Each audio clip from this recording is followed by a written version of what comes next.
Qadrdan adamlar yetip gelen təliyin bilen kutlayar. Hem de baksınan Kasoy kutlayışını dinlerin. Kasoy ağam, senin için təliyin kutlap baktıcan yenaydın aytçı. Hacenim, davay! Açılan gülüm değil, aşkında yapma değil. Senekte berber gelir baktıcan. Kasoy ağam, təliyin bilen kutlayan, hem sana ıkbarım yeni aydınlığı soğudu diyen, gayrat etken anmış bir topu ayttırma o kakış ikisi vapşe aydımayız bilen ok.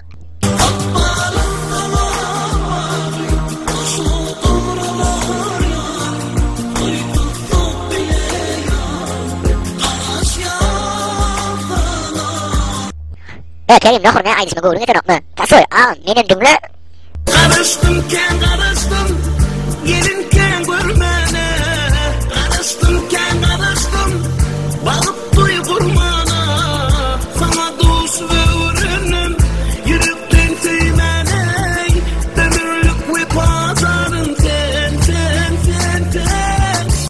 Kasoy ağa mardanı makfan kırlı gertiro amor gruppa diye ne edelim? Ay bor ayttırayla çumonları. Hey DJ, zажигай! Diskotekada barugayız mana garadi. Bilmem ben onun adını sordum. Adına Didi Alyona. Rettansın gobi bilyana. Onda gülüm gelle dans etmeve. Doğrunu seyretme dans et yere. Müslüman ayırma olsun o gerekken o no god line.